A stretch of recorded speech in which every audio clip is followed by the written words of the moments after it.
내 성전에 서 있는 여호와의 모든 종들아 여호와를 송축하라. 성소를 향하여 너희 손을 들고 여호와를 송축하라. 천지를 지으신 여호와께서 시온에서 내게 복을 주실 것입니다. 아멘. 거룩하신 하나님과 같이 연약한 인생 가운데 오셔서 우리와 똑같이 사시면서 인간의 모습 그대로 연약함과 배고픔과 피곤함과 모든 사람의 모습대로 사시다가 우리를 위하여 구원을 주신 그 은혜로 우리가 오늘도 주님 앞에 찾아 나왔습니다. 주님이 목은 보이셨던 것처럼 인생의 연약함 가운데 우리에게 믿음 주셔서 하나님의 전에 모여 여호와를 찬양하게 도와주시고 손을 들어 영광 돌릴 때에 우리에게 복 주시는 놀라운 은혜가 이 시간 이 예배를 통하여 이루어지게 도와 주시옵소서. 예수님의 이름으로 기도드리옵나이다. 아멘. 찬송은 288장.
거룩하고 자비로우신 하나님 아버지, 지난 한 주간도 저희들 세상 속에서 지켜주셨다가 거룩하고 복된 주일날 주의전에 나와서 함께 예배드리게 하심을 감사드립니다.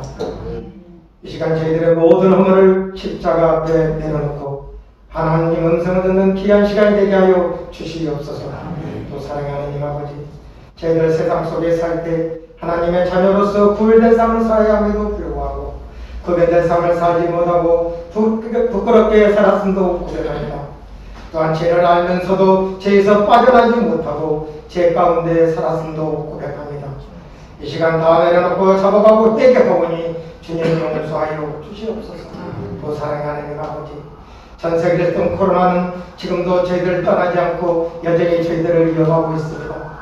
코로나를 통해서 하나님께서 저희들을 깨닫게 하게 하심은 아닌지, 또한 굳건한 믿음을 가지라고 저희들에게 이 땅에 코로나를 보낸 것은 아닌지, 앞으로는 저희들 정말 더욱더 믿음생활 열심히 하고 하나님 말씀 순종하고 하나님 뜻이 무엇인지 깨닫고 살아갈 때 이 땅에는 다시 코로나 같은 질병이 오지 않게 하여 주실 줄도 믿습니다. 사랑의 하나님 아버지, 이곳에 저희 교회를 세우시고 지켜주시고 굳건하게 함께하여 주심을 감사드립니다. 이제는 이곳에서 저희들 머물지 않게 하여 주시옵시고 더 넓고 큰 곳으로 이전하여서 제 힘이 가까워진 이때에 저희 교회가 하나님 사명을 잘 감당하는 그런 교회가 되게 하여 주시옵소서. 저희들은 나약합니다. 아무것도 할 수 없습니다. 그러나 하나님께서 함께하여 주실 때 저희들은 온전히 하나님 사명 잘 감당하실 줄 믿습니다. 또한 저희들은 교회 모든 성도들이 합심하여야 되겠습니다. 강건한 믿음을 가져야 되겠습니다. 서로 배려하고 이해하고 정말 그런 사랑 가운데 교제하는 우리 성도들이 되게 하여 주시옵소서. 또한 우리 성도들 가운데 사업하는 성도들도 있습니다. 직장에서나 가정에서나 함께하여 주시옵시고 간증이 많이 넘쳐나는 게 하여 주시옵소서.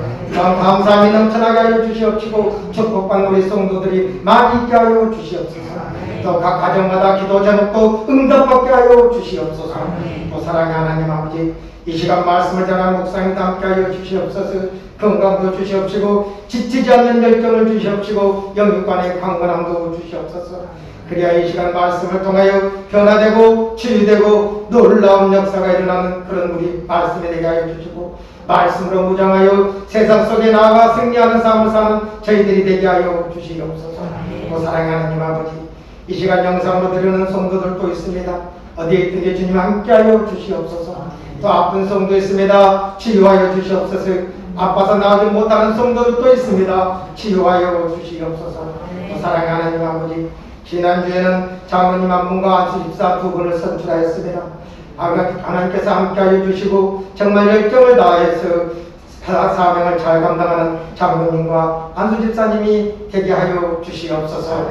또한 아버지 하나님, 코로나로 인해서 많은 성도들이 주의 전에 나오지 않고 있습니다. 이제는 그게 저럼 되어버리고 만 것 같습니다.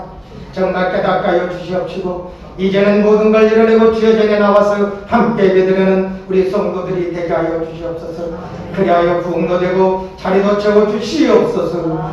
또 항상 하나님께서 저희 교회를 사랑하여 주시고 지켜주시고 인도하여 주심에 감사드리면서 예수님의 이름으로 기도드립니다.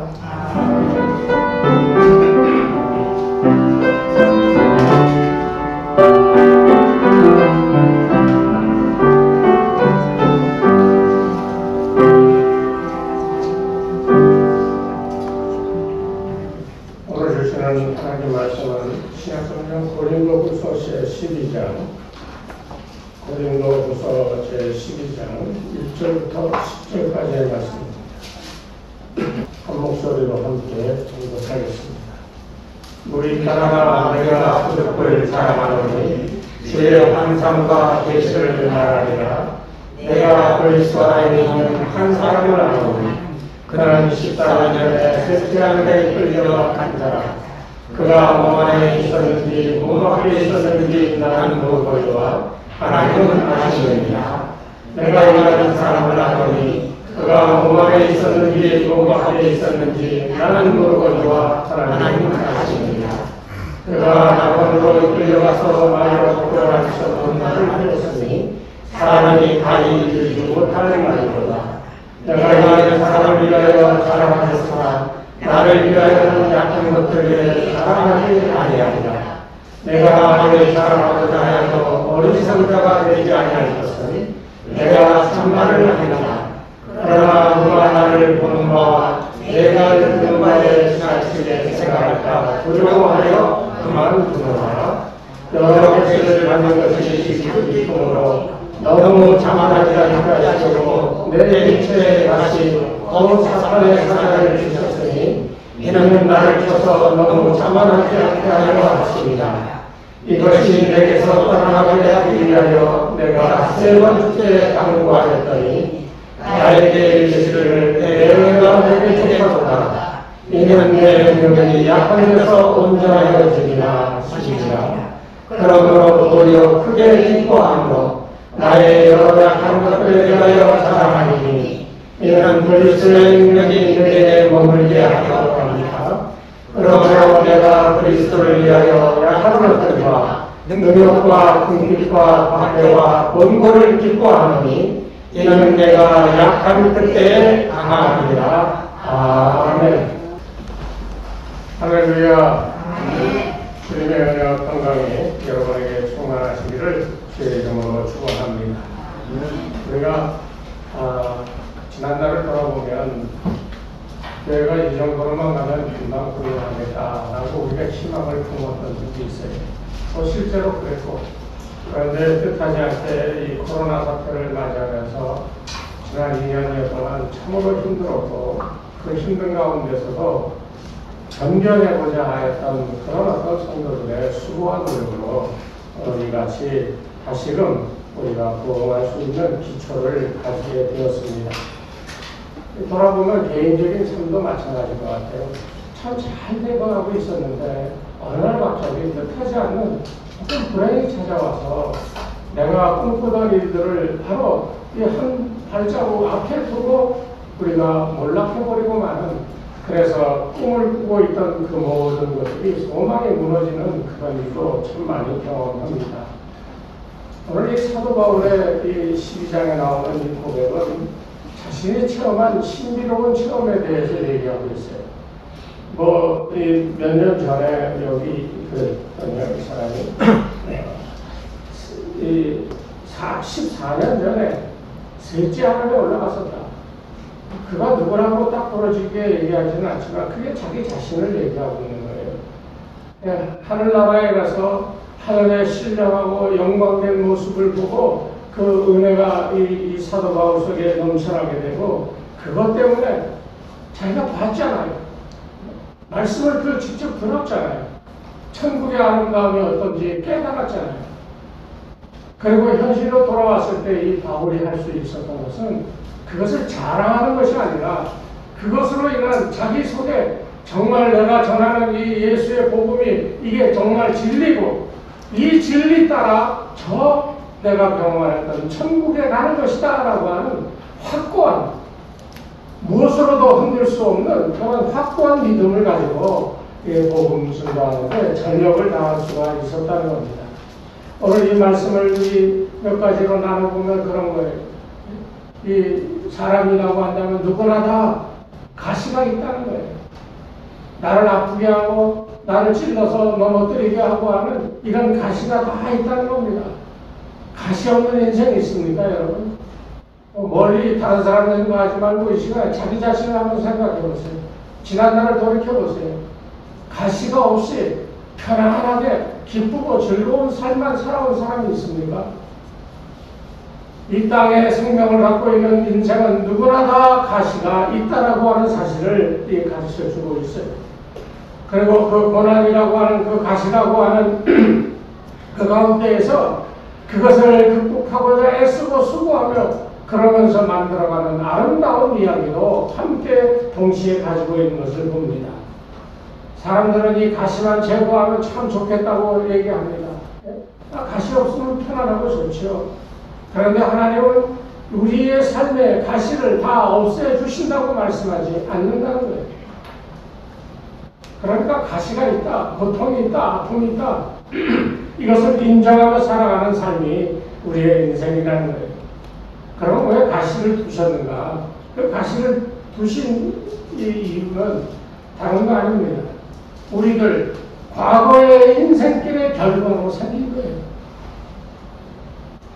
아무렇지도 않은데 갑자기 가시가 생긴 게 아니라 우리가 살아온 날의 열매로서, 결과로서 이런 가시가 생길 수가 있다는 거예요. 그리고 또 하나님 앞에 불순종했을 때 가시가 생기고, 하나님을 떠나 살았을 때 또한 우리에게 이 같은 가시가 생긴다는 겁니다. 왜 가시가 있어요? 그 가시가 나를 찔름으로 인하여 당당하던 또 교만하던 그런 나를 하나님께서 겸손하게 만드시는 그런 역할을 위해서라도 가시는 우리에게 있음을 보여주고 있습니다. 오늘 이 12장은 아까도 말씀드렸습니다만 바울의 영적인 체험, 제3 하늘에 올라가, 셋째 하늘에 올라가서 내가 신비로운 것을 경험했다.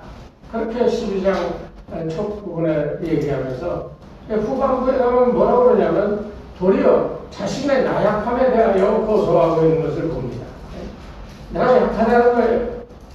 그래서 영으로는 이 신비로운 이 환경 속에 경험한 것이 있는데 육신으로는 약해 빠졌다는 겁니다. 바울이 여기서 얘기하고자 하는 것은 그런 거예요. 영육간의 이 모순된 모습, 영은 강건한 믿음으로 온전하여져 있는데 육신은 나약할 대로 나약한 이 모습 속에서 자기가 이 육신의 가시로 인하여 형편없이 인생의 육신의 고달픔을 체험하는 그 이유가 무언가 하는 것을 바울은 배웠다는 거예요. 오늘 이것은 오늘 우리에게도 참으로 중요합니다. 왜 다 좋은데 왜 이런 것이 있어서 나를 아프게 하고 힘들게 할까? 만약 여러분 가운데 그런 문제가 있다면 여러분 오늘 이 말씀을 통하여 은혜 받고 깨달으시기를 바랍니다. 이 가시가 없는 인생 없다고 그랬어요. 가시가 다 있습니다. 인생이라는 것은 이 살다 보면 고난이라고 하는 거 그거 죽도록 이 싫지요. 그런데 이 고난을 경험하다 보면 참으로 신비로운 것을 경험하게 된다는 겁니다. 그 신비로운 게 뭡니까? 깨달아지는 거예요. 예전에 알지 못하던 것을 이런 것이구나 하고 알게 되어지는 거예요. 우리 인생들을 살다 보면 이런 경험들 다 있을 겁니다. 열심히 해서 돈을 좀 모았어요. 돈이 있어서 이제 좀 편안하게 살겠다 했는데 편안하게 살아지던가요? 또 어떤 사람은 몸이 아파서 늘 힘들어 했는데 치료를 잘 받아서 몸이 건강해졌어요. 그러면 건강해졌으니까 이제는 행복하게 할 거 다 한다. 그러면 그것으로 그냥 행복하게만 살아가시던가요? 어떤 사람은 젊어서 못 먹고 못 입고 헐벗었던 기억이 있어서 열심히 돈 벌어 내가 아주 지금 맛있는 거 먹어보겠다 했는데 당뇨가 딱 걸려가지고 그 맛있는 것들을 못 먹는 그런 일도 우리가 경험하며 살아간다는 거죠. 재물, 명예, 건강 이 모든 것을 가지고 이제는 살만하다 하는데 이 자식이 문제가 돼가지고 이 자식이 골치 아프게 이런 저런 일을 저질러. 도대체 우리가 생각하는 이 평안과 기쁨의 삶이라고 하는 것은 어디 있냐는 거예요. 뭐가 좀 되려고 그랬는데 이게 어렵잖아요. 2019년도 이제 2020년을 바라보면서 이제 내년에는 우리가 한 100명 이상으로 모이고 이 예산도 좀 2배로 늘려서 좀 좋은 일, 능력 있는 그런 일도 좀 하자 하고 마음속에 어떤 들떠서 그 2020년을 바라보는 그런 어떤 마음가짐이 있었는데요. 어땠습니까? 이제는 좀 뭔가 잘 잡힐 것 같다 했는데 뜻밖의 코로나가 들이닥쳐서 지난 2년 동안 지금도 그렇지만 이 고난의 시대를 살아가고 있습니다. 그래서 돌아보면 이런 가시도 있고 저런 가시도 있더라고요. 각양각색의 가시들이 우리들 인생에 또 교회도 마찬가지고 각 가정에 다 들러붙어서 그것이 우리를 괴롭히고 있는 것을 우리가 경험하고 있는 거예요. 그래서 우리 늘 기도 제목이 그런 거 아니겠어요? 내 인생에, 내 가정에 이런 가시만 없으면 참 행복할 텐데 하나님 이 가시 좀 없애주세요. 우리 다 그렇게 기도하잖아요. 사업하는 사람은 하나님 이것만 되면 정말 큰 돈을 벌 수 있는데 이것 꼭 할 수 있게 해주세요. 몸 아픈 사람은 하나님 좀 몸 좀 건강하게 해주세요. 그러면 내가 교회에 봉사도 하고 여러 가지 주의 일을 위하여 열심으로 헌신하겠습니다. 다 우리는 그런 기도만 하고 있다는 거지요. 이런 가시만 없으면 얼마나 행복할까 하는 바람을 가지고 우리가 인생을 살고 하나님 앞에 나와 기도한다는 거예요. 세상에 이렇게 보면 종교가 참 많지요. 대표적인 종교만 해도 우리 기독교를 비롯해서 불교, 유교, 무슨 이슬람교 많지요. 이름도 다 알 수 없는 우리 기독교를 빼고요. 다른 종교의 공통점이 뭐냐면 다른 이 종교의 공통점은 그 사람들이 그 종교를 믿으면서 한결같이 부르짖는 소리가 뭐냐면 우리 인생에 붙어있는 가시를 없애달라고 하는 거예요. 한번 잘 생각해 보세요. 뭐 우리 기독교인들도 가시 없애달라고 그렇게 강구하고 또 다른 종교의 경전들을 보면 그 가시를 없애줄 수 있는 뭔가가 있으니까 그거 붙들고 없애달라고 기도하고 그런 모습들을 봅니다. 사람들은 그런 자신의 가시를 뽑아내기 위해서 종교를 선택해요. 그런데 여러분 이거 아셔야 됩니다. 우리 기독교는요, 하나님의 말씀은 우리가 하나님께 나아가면 하나님께서 우리의 인생 가운데 있는 가시를 제거해 주신다고 말씀하지 않는다는 거예요. 전반적으로 보면 그래요. 하나님 이 일 좀 해주세요. 이거만 되면 이러는데 하나님 안 해주시거든요. 그래서 속상해요.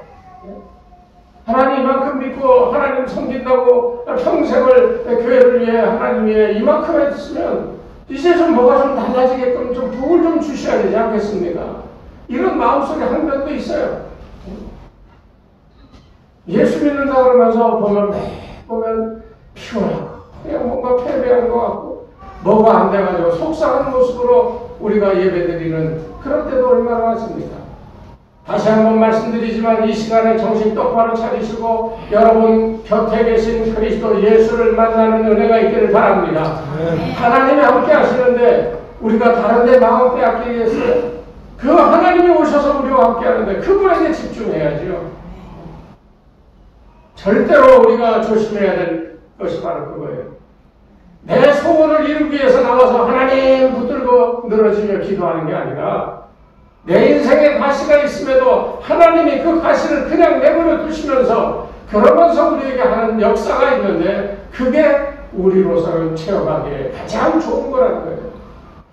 그것이 뭡니까? 하나님은 우리 앞에 우리가 하나님 앞에 나아가면 우리에게 붙어있는 가시를 그것이 어떤 의미가 있는지 이 가시는 너에게 어떻게 작용하고 그 가시가 너에게 그렇게 작용했을 때 내가 어떻게 해야 되는가 하는 것을 우리에게 가르쳐 주신다는 거예요.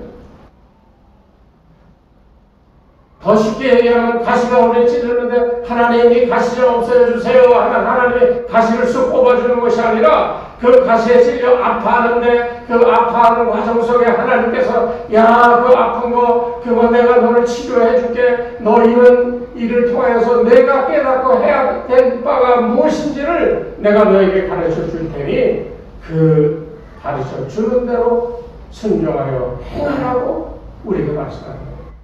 가시를 뽑아주면 다 해결될 것 같죠. 가시 뽑아주면 또 자기 멋대로 사는 거예요. 그런데 가시가 박혀있어. 아야 하면서 하나님 이거 좀 없애주세요 그러는데 그 아야 아파하는 것을 참고 인내할 수 있도록 하나님이 우리에게 도와주시고요. 그 아파하는 가시 뽑아버리지 못했지만 이 가시가 그대로 박혀있는 동안에 그럼에도 불구하고 그 가시가 우리에게 주는 교훈 다시 말하면 사람의 뜻대로 사람의 경험하는 마음대로 욕심대로 행하지 말고 아파하는 가운데 하나님 찾으며 그 하나님께서 그 순간순간마다 우리에게 행하게 하시는 것을 듣고 깨닫고 그대로 순종하여 행하게 하실 때 이 아파 찔리는 가시의 그 아픔의 의미가 우리 기독교인들에게는 다르게 다가온다는 겁니다. 믿음으로 사는 우리도 가시가 있어요. 여러분 스스로 나는 뭐 멀쩡해 그런 사람도 있을는지 몰라. 그러나 분명하게 말씀드리기는 우리에게도 가시가 있습니다. 믿음의 눈을 뜨고 한번 보십시오. 내 인생의 가시가 무엇인가? 어떤 사람은 자식이 가시일 수 있어요. 어떤 사람은 건강, 어떤 사람은 재물, 어떤 사람은 사랑과 인간관계 이런 것들이 나를 찌르고 있고 나의 삶을 평안하게 하지 못하는 그런 때가 있다는 겁니다. 우리 믿는 사람들이 가시를 가지고 아파할 때 하나님이 우리를 향하여 원하시는 것은 다른 거 아닙니다. 이 가시가 나에게 어떤 의미가 있는가 이거를 찾는 거예요. 그리고 그 의미가 가져다 주는 어떤 유익함이 있으면 그것을 발견하여 진정으로 하나님께 감사하게 되는 그런 삶을 살게 될 때 가시는 역에 있어도 내 삶은 아름답게 영광되게 변화되어진다는 겁니다. 제가 알던 그 스승 가운데 한 분이 고등학교 때 선생님이신데 나이가 많으셔요. 근데 그분이 항상 수업하면서 자랑스럽게 얘기하는 것이 내 이쪽에 아직도 총알이 박혀 있다는 거예요. 월남전 가가지고 전투를 하다가 여러 군데 총을 맞았는데 다른 데는 다 뺐는데 여기에 총 맞아가지고 여기에 이 박혀 있는 것을 못 뺐다는 거예요. 지금도 이 총알 여기 있다고 그래요. 그분 지금은 돌아가셨지만. 그러면서 늘 자랑스럽게 이게 다 나를 위하여 희생했던 흔적이야 하면서 이 총알 박혀 있는 것 보면 진짜 거기가 이렇게 돼 있어요. 상처가. 참 그분 갑자기 생각이 나는 이유가 그런 거예요. 총알이 박혀 있어. 날이 붓고 막 그러면 이게 쑤시겠어요? 안 쑤시겠어요?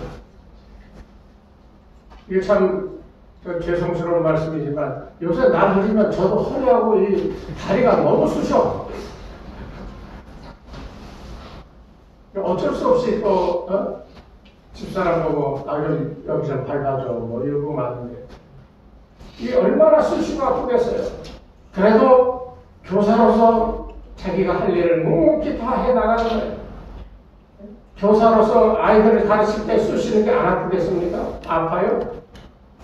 그러면서도 참고 인내하며 자기 본분을 다 할 거라고요. 우리 그리스도인도 똑같아요. 저와 여러분은 다 상처가 있어. 아픔이 있어. 그런데 그 아프다고 맨날 징징거리고 그 아픔을 내놓고 사람들한테 나 이렇게 아프니 어떻게 좀 도와줘. 이런 삶의 모습이 아니라 아파요. 상처가 찔리고요. 그래서 너무너무 아파 죽겠어요. 그렇지만 그런 가운데서도 내 할 바를 충실하게 충성되게 그 일을 감당할 때 그 아픔도요. 그 일을 감당할 때 아픔으로 끝나는 것이 아니라 그 아픔으로서 인하여 깨달아지고 인내심을 배우게 되어지고 그리고 우리가 추구할 것은 가시를 뽑는 것이 아니라 가시가 내게 있다 할지라도 주의 주시는 능력 안에서 내가 주의 일을 감당하는 것이다라고 하는 것을 실제로 체험하게 되어진다는 거예요. 그래서 이 가시는 어떤 면에서 참으로 중요합니다. 이스라엘 예를 한번 들어볼까요? 이 전쟁이라고 하는 것은 어느 나라 어느 민족에게도 다 이게 힘들고 아픈 것이잖아요. 그런데 이스라엘은 이 아픈 전쟁이 이게 없으면 못 사는 나라죠. 이 이스라엘 백성들은 전쟁을 축복이라고 얘기합니다. 여러분 전쟁이 축복입니까? 그런데도 이스라엘 사람들은 전쟁은 축복이라고 얘기해요. 왜냐하면 전쟁이 있을 때마다 흩어졌던 민족들이 하나가 되어 단결을 하게 되어지고요. 백성들이 강한 마음으로 한데 모아 지혜로운 생각 이런저런 것들을 다 모아서 그 전쟁에서 이기게끔 이것저것 할 것 없이 다 하나로 강력하게 단결하여 자신들보다 몇백 큰 그 전쟁 상대를 물리치는 이런 역사들을 이제 경험해 온 거예요. 최근의 문제가 아니라 이스라엘 역사를 보면 다 그래요. 그래서 전쟁을 하면 이스라엘 사람들은 다 모여서 자 이제 전쟁하러 나가자가 아니라 자 하나님께서 우리를 위하여 나가 싸워 이기신 그 전장에 우리가 가서 하나님을 찬양하고 하나님이 주신 그 모든 전쟁의 전리품들을 가져오죠. 이게 이스라엘의 싸움 방식이었거든요. 지금도 이스라엘은 아랍 국가에 둘러싸여 있지만 그 믿음이 강해요. 전쟁이 일어나면 여자고 남자고 할 것 없이 일치단결해가지고요. 신속하게 전쟁에 대응하는 이런 모습으로 살아가고 있는 것을 봅니다. 이스라엘 사람들이 또 대단한 게 그런 거예요. 아이를 낳잖아요. 그러면 우리는 아이 낳으면 이제 젖을 먹이고 요새 다 우유를 먹이죠. 우유를 찬 거 먹이나요? 아니요. 네? 따뜻한 거 먹이죠. 네. 그런데 이스라엘 사람들은 참 희한해요. 첫날은 따뜻한 우유를 먹여요. 둘째 날은 찬 우유를 먹여요. 이렇게 번갈아가면서 먹이는 거예요.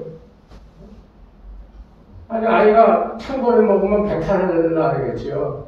그래도 아랑곳 하지 않고 찬 거와 뜨거운 것을 번갈아 가면서 계속 먹인다는 거예요. 왜? 어떤 것이든지 간에 적응할 수 있도록 어릴 때부터 아이를 그렇게 키운다는 거예요. 사실 우리나라 사람들처럼 입맛이 까다로운 사람들도 없습니다. 뭐 아무리 맛있다라고 해도 자기 입맛에 안 맞으면 안 먹어요. 그런데 이스라엘 사람들은 평생 어머니가 찬 거 뜨거운 거, 뭐 구운 빵, 무슨 뭐 이런 빵, 뭐 이런저런 각양각색의 음식들을 그 자녀에게 먹임으로 인하여서 언제든지 먹는 것 때문에 어려움 겪지 않도록 상황에 견뎌내고 적응할 수 있도록 그렇게 길러낸다는 겁니다. 왜 그렇게 합니까? 어떤 것은 나에게 아플 그런 상황일지 모르지만 그런 가운데서도 그 이겨낼 수 있는, 극복할 수 있는 그런 어떤 인간성을, 인격을 어려서부터 길러주고 있는 거예요. 하나님께서 마치 이스라엘 백성들이 그 부모가 자식을 그렇게 키우듯이 하나님께서는 우리 믿는 자들에게 그와 같이 행하여 주십니다. 이스라엘 백성들에게 적박돌이 흐르는 가나안 땅에 이르게 하셨고 그 땅에 들어갔고 그 땅에 거하는 이방 족속들을 물리치게 했어요. 그런데 왜 하나님은 그 이 가나안 땅에는 이방 민족들을 다 쓸어버리지 아니하고 왜 남겨두셨을까? 부분적으로 남겨놨잖아요. 거기에는 다 이유가 있는 겁니다.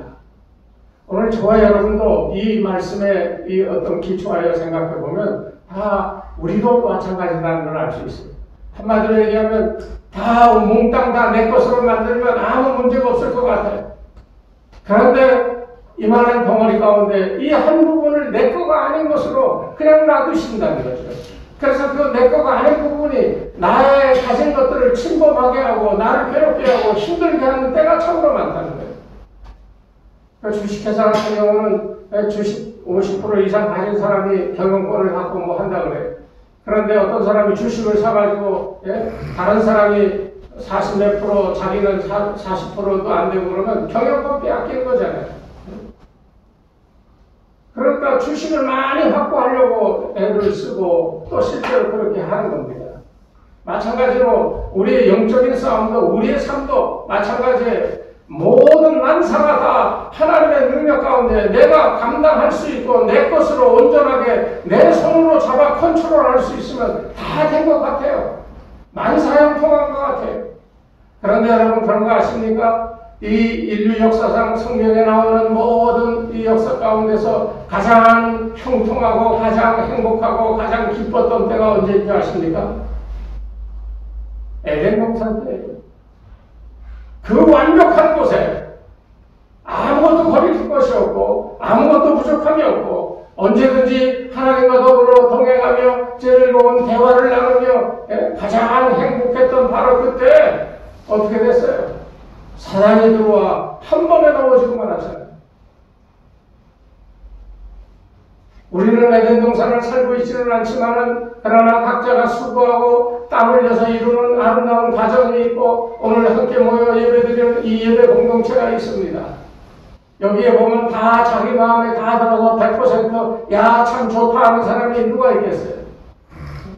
다 나름대로 다 이 바라보는 시각에 따라서 만족한 것도 있고 불만족스러운 것도 있고 싫은 것도 있고 좋은 것도 있고 완전히 100% 다 우리가 함께 협력하여 만들어가는 아름다운 모습만 있는 것은 절대로 아니라는 거예요. 어떤 사람은 죽도록 충성하고자 마음에 헌신적인 자세를 갖추고 있는가 하면 어떤 사람은 삐딱해가지고 왜 이렇게 하냐 저렇게 하냐 삿대질하며 그렇게 이런 사람도 있고요. 또 어떤 사람은 발짝 끼고 뒤로 물러나서 아이고 뭐 어떻게 되나 보자 그러고 방관하는 그런 사람도 있어요. 다 온전하게 하나가 될 수 없다는 거예요. 이 가나안 땅에 다른 부족들을 남겨놓으신 하나님의 뜻이 딱 오늘 우리에게 주는 교훈과 같다는 겁니다. 한번 보실까요? 이 가나안 땅에 그 이스라엘 백성들을 괴롭히는 그 대적들을 다 쫓아내지 않은 이유가 몇 가지 있어요. 첫 번째는 다른 거 아닙니다. 아까도 말씀드렸습니다만 하나님에 대한 이스라엘의 불순종의 대가 때문에 이게 제일 큰 거예요, 사실은. 하나님께서는 모세와 여호수아에게 너희가 그 땅에 들어가면 모든 족속을 다 내쫓아 주실 것을 약속해 줬습니다. 그리고 그 일을 이스라엘 백성들이 가나안에 들어가서 행하게 되었어요. 그런데 이스라엘 백성들은 그 땅에 들어가서 하나님과의 약속을 지키지 않았어요. 힘에 부치는 그런 것도 있고, 이만큼 차지했으면 됐다 하는 그런 어떤 안도하는 마음도 있었어요. 그래도 하나님은 그걸 용납해 주셨어요. 그런데 그 땅에 정착하면서 이 농사를 짓다 보니까 이 농경의 신인 바알에게 가서 우상 숭배하고 절하고 하나님이 그 땅을 차지하게 해주셨는데 하나님은 뒷전이고 바알에게 절하고 이 우상 숭배를 하니까 그렇게 타락하니까 하나님께서 그 남녀도 어떤 이 부족들을 들어서 이스라엘을 공격하고 이스라엘을 힘들게 하게 했다는 거예요. 그럴 때마다 이스라엘은 힘이 없고 다른 족속들의 공격 맞을 때마다 이 피해를 많이 입게 되는데 그때마다 깨달아지는 것이 뭐냐? 우리가 하나님을 멀리하고 하나님을 섬기는 데 게으르했구나. 회개하고 돌아오는 거예요. 오늘 우리에게 붙어있는 가시, 이건 어쩌면 과거부터 저질러온 우리 죄의 결과일 수도 있다는 거예요. 오늘 이 시간에 한번 깊이 생각해 보십시오. 하나님께 대한 불순종의 결과로서 오늘 내가 이런 아픔이 있다 했을 때 그렇구나 하고 깨달았지만요. 별거 없어요. 다 엎드려요. 하나님 이런 죄로 인하여 내가 지금 어려움을 겪고 있는 걸 이제 알았습니다. 지금 겪는 아픔은 나의 이 숨겨뒀던 죄, 하나님 앞에 나아갈 수 없는 나의 더러움을 깨닫게 하시고 그 깨달음을 인하여 하나님께 회개케 하시니 감사드립니다. 회개하시면 되는 거예요. 그러니까 대부분의 사람들은 자존심이 강해. 인정하려고 들질 않아. 그게 현대교회에서 이 죄에 대하여 설교를 못하게 하는 이유가 바로 거기 있는 거예요. 죄에 대하여 얘기를 하면요, 듣기 싫어해요. 힘들고 고난스럽고 예수님의 고난에 우리도 동참해야 된다 이런 얘기하면 싫어해요. 왜 그렇습니까? 현대인이 가지고 있는 교만함 때문에 이만큼 알고 이만큼 가지고 이만큼 누리고 있는데 사실상 욕심으로 뭔가를 더 가지고 싶은 욕심은 있지만 그렇다고 해서 부족함을 느끼지 않기 때문에 현대인들이 그와 같은 실수를 한다는 겁니다. 두 번째, 그 가나안 족속을 다 내어쫓지 않는 것은 이스라엘을 테스트하기 위함입니다. 오늘 저와 여러분에게도 이 테스트가 있어요. 사사기 3장 4절에 보면 남겨두신 이 열국으로 이스라엘을 시험하사 여호와께서 모세로 하여금 그들의 열조에게 명하신 명령을 청정하나 알고자 하시더라. 어려움이 생기면 무조건 원망과 분통을 내뱉지 마시고요. 내가 하나님을 잘 믿었나? 잘 섬겼나? 그렇지 아니한가? 이걸 돌아보실 수 있어야 됩니다. 우리에게 가시가 있다면 우리로 하여금 하나님을 더 잘 섬기라고 더 말씀에 순종하고 행하며 살아가라고 우리에게 지금 이 시간에 말씀하고 있는 것으로 아멘하고 받아들일 믿음이 있어야 됩니다. 아무리 이런 얘기를 해도요, 마음에 안 들어오는 경우도 있어요. 안 들려오는 경우가 있어요. 왜 내가 이만큼 잘 살았는데 나 이만하면 떳떳해. 나는 틀리지 않았어. 라고 하는 마음이 있는 이상은 아무리 이런 말씀을 드려도 마음에 들어와 내 마음을 변화시키지 않습니다. 돌덩어리 같이 굳어져 있는 마음. 그게 어떤 인간적인 어떤 미움이나 질투나 시기나 뭐 이런저런 그런 감정으로 땅땅하게 뭉쳐져 있다고 한다면 이게 쉽게 깨어지지가 않아요. 그때 하나님은 그 사람을 사랑하시고 그 사람을 구원하시고야 하나님이 작정하셨다면 정말로 아픈 가시로 그를 찔르신다는 거예요. 그래서 아이고 난 망했다가 아니라 아이고 내가 하나님 앞에 내가 겸손하지 못하고 순종하지 못했구나 하는 것을 깨닫고 회개하는 순간 내 삶이 역전되어지는 것을 체험할 수가 있다는 겁니다. 우리 인생 가운데 가장 어리석은 자는요, 잘 생각해 보세요. 정말 제일 어리석은 게 뭐냐면 하나님을 잘 섬기라고 주신 가시가 있어. 그런데 그 가시가 나를 찌르는 거 아파하면서 에이 하고 하나님을 오히려 저버리는 사람이 있어요. 이 사람은 하나님의 구원의 역사 가운데서 가장 불행한 사람이 되어지고 말입니다. 하나님이 주신 가시입니다. 마귀가 준 가시가 아니에요. 하나님이 주신 가시는 나를 찔러서 아프게 하여 나를 죽이게 하는 게 아니라 아픈 순간 알게 하시는 은혜가 있음을 알아야 됩니다. 이게 성령에 이 사로잡힌 사람과 아닌 사람의 차이예요. 오늘 여러분 마음속에 내가 하나님을 바로 믿나 그렇지 않은가 뭐 다른 사람과의 관계 뭐 이런저런 걸 다 떠나서 내 스스로 나 혼자를 바라보면서 나는 정말로 하나님을 바르게 믿고 섬기고 있는가에 대한 충분한 이 되돌아보기 있기를 주의 이름으로 축복합니다. 세 번째는 이스라엘 백성들을 괴롭히는 가나안 족속들을 다 내어 쫓지 않은 이유 중에 하나는 이스라엘에게 전쟁을 가르치기 위함입니다. 이게 참 중요한데요.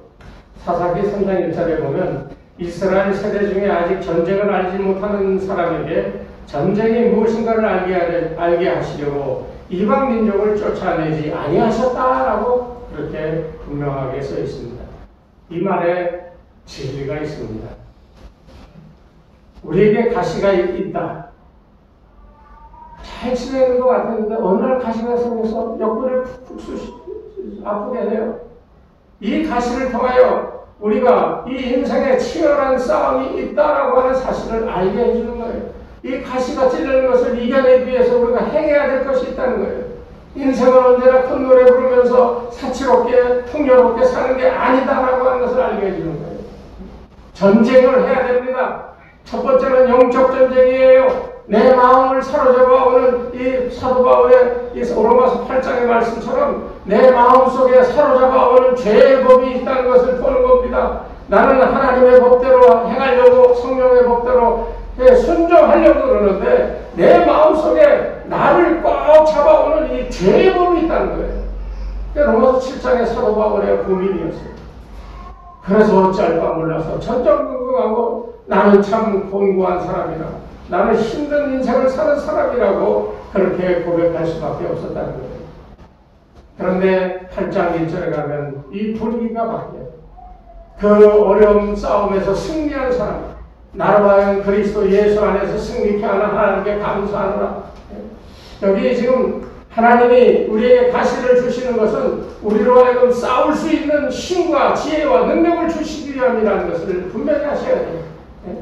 내가 무엇으로 산다는 것이 얼마나 진지한 것인가 하는 것을 깨닫게 하시고요. 내가 이 가시에 찔려 아파할 때마다 나에게 그 아픔을 이겨낼 수 있는 힘과 능력을 공급하여 주신다라고 하는 이 사실을 우리가 깨닫고 그것으로 감사할 줄 알아야 됩니다. 아파요? 찔러요? 고난이 왔어요? 그러면 감사하십시오. 왜? 그 어려움을 이길 수 있도록 도우시는 하나님의 역사가 반드시 함께하기 때문인 이것을 깨닫고 그것을 바라보고 그 하나님의 도움의 손길을 꼭 붙드시기 바랍니다. 그러면 반드시 승리하게 되어 있어요. 마지막 이 가나안 족속을 내어 쫓지 않고 그 땅에 두셨던 이유가 그 땅의 황폐함을 면하기 위해서 황무지가 되는 것을 면하기 위하여 이방 족속들을 남겨놨다는 거예요. 왜 그렇습니까? 만약 이스라엘 백성들이 가나안에 들어가서 모든 족속을 다 죽이고 내쫓아서 그러면 그 다음에 이스라엘에게 할 수 있는 게 뭐겠어요? 이 사람들은 양치고 소치고 그런 사람들이잖아요. 유목민이니까 농사 짓는 방법을 몰라. 그러니까 양떼 이 동물들이 이끌고 다니면서 풀 있는 것에 먹이고 12지파의 그 많은 사람들이 양떼를 치기 위해서 여기저기 다 돌아다니다 보면 그 가나안 땅은 얼마 안 가서 황무지가 되는 거예요. 왜? 자라는 걸 다 뜯어먹었으니까.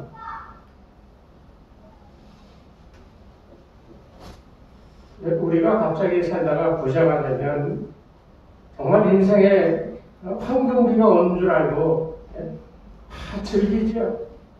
뭐 어떤 사람이 갑자기 큰 돈이 생기면 뭐 집도 사고 차도 사고 뭐 옷도 바꿔 입고. 미국에 제가 있을 때 이 로또를 맞은 사람, 그 사람들 어떻게 됐나 하는 것을 어느 신문기사에서 발표를 했는데, 예를 들어 100명이 당첨된 사람이 있었다면 100명 가운데 3명 정도만 행복한 삶을 살고 나머지는 다 파산했다는 거예요. 왜 파산해요? 돈이 이만큼 굴러 들어왔어. 주체 없어요. 네? 주체할 수 없어. 그래서 이것도 하고 저것도 하고 뭐 흥청망청 쓰다가 몇 년 가서 다 파산해 버렸다는 거예요. 오늘 우리가 꼭 기억해야 될 것이 있어요. 우리에게는 다 누구나 할 것 없이 가시가 있습니다. 나를 찌르고 아프게 해요. 사람들은 아플 때마다 죽겠다고 아우성치고 불평불만을 늘어놓습니다. 그러나 우리 믿는 사람들은 이 아픈 가시의 찌름을 인하여 하나님께서 나에게 경고하신다. 내 과거에 나도 모르게 지은 모든 죄에 대하여 하나님 앞에 회개하고 그것으로 인하여 나를 이 힘있게 견디게 하시는 하나님의 역사를 반드시 체험하시기 바랍니다. 그 체험이 여러분을 앞으로 살아가는 동안 여러분으로 하여금 복되게 하시고 여러분으로 하여금 어려운 가운데서도 전능하신 하나님으로 인하여 무슨 일을 만나든지 어떤 일 가운데 처할지라도 나를 평강하도록 인도하여 주시는 만수무강의 삶의 이 축복이 함께하는 것을 우리가 체험해야만 돼요. 간절히 바라기는 여러분, 아프십니까? 감사하십시오. 인내하십시오. 하나님의 뜻을 깨달으십시오. 깨달아진 대로 아프더라도 행하기만 하면 그 아픔은 사라지고 내가 상상하던 이상으로 하나님의 복된 삶이 임하게 될 줄로 믿으시기 바랍니다. 이런 삶이 앞으로 남은 여러분들의 삶이 되셔야 됩니다. 꼭 그런 삶을 살기를 주의 이름으로 축원합니다. 하나님 아버지 감사합니다. 아픈 가시가 우리 가운데 있어서 우리를 찌를 때마다 우리는 원망과 불평 그리고 포기하고 절망할 때가 많습니다. 오늘 사도 바울의 말씀처럼 그 찔르는 가시의 의미를 깨닫게 하여 주시고 하나님의 뜻이 무엇인지 깨달아 아픈 가운데서도 참고 인내하며 하나님의 밝히 보여주신 뜻대로 순종하여 행하여 우리의 삶이 영광의 삶으로 변화되어지는 놀라운 축복을 우리가 경험하게 도와 주시옵소서. 예수님의 이름으로 간절히 기도드리옵나이다. 아멘. 456장 찬송하겠습니다.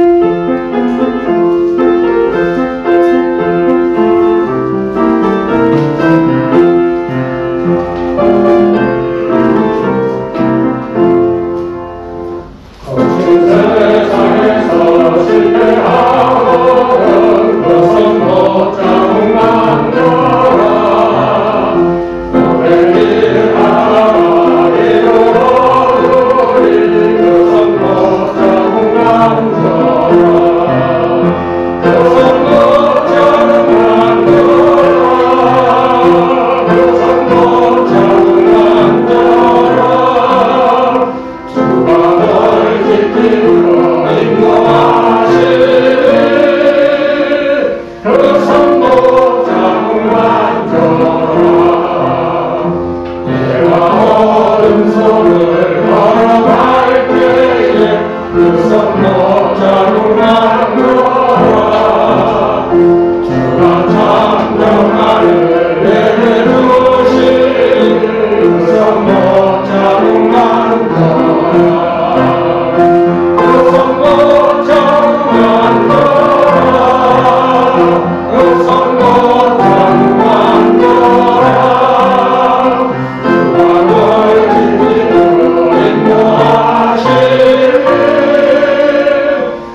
참으로 많았지만 그런 가운데서도 우리의 발길을 인도하시고 아버지 저 영원한 천국으로 우리의 발걸음이 아버지 나아갈 수 있도록 하시니 감사를 드립니다. 세상 살아가는 동안 어려운 일들 많습니다. 참으로 속상할 때도 많습니다. 오늘 바울의 표현대로 우리를 아프게 찌르는 가시들이 여기저기 나를 찔러댈 때도 있습니다. 주여 이럴 때마다 주님 붙들게 하여 주시옵소서. 나를 낫게 하시며 이기게 하시며 최종적으로 승리하게 하시는 그리스도 예수만 붙들고 나아가게 도와 주시옵소서. 그래서 하나님 나라와 의가 이 부족한 저희들을 통하여 이루어지게 하시고 그 삶의 모든 것이 더하여지는 축복을 누리는 거룩한 백성들에게 축복하여 주시옵소서.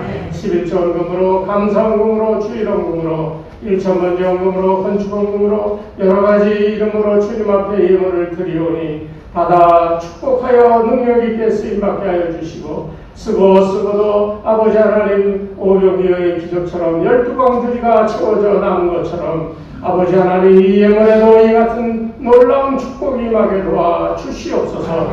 다친 손길들 한 사람 한 사람 그 삶을 하나님 지켜보시고 필요한 거 필요할 때마다 쏟아부으시며 연약한 인생 가운데서도 하나님이 나를 도우시니 날마다 주를 찬송하며 영광 돌리는 복된 인생들 다 되게 축복하여 주시옵소서. 예수님의 이름으로 기도드리옵나이다. 아멘. 다 같이 일어서셔서 660장 찬송하겠습니다.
위로와 평강의 마음을 품고 또 그리스도 예수 이름의 권세를 가지고 삶의 현장으로 나가고자 합니다.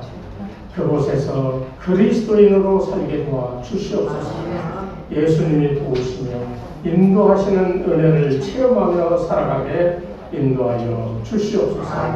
이제는 우리 주 예수 그리스도의 은혜와 하나님 아버지의 무한하신 사랑하심과 성령님의 강한 동 인도하심이 이 시간 머리 숙인 주의 백성들 가운데 저들의 가정과 자녀들과 그 행하는 모든 생업 위에 이 교회 위에 이제로부터 영원토록 함께하옵시기를 간절히 축원하옵나이다. 아멘.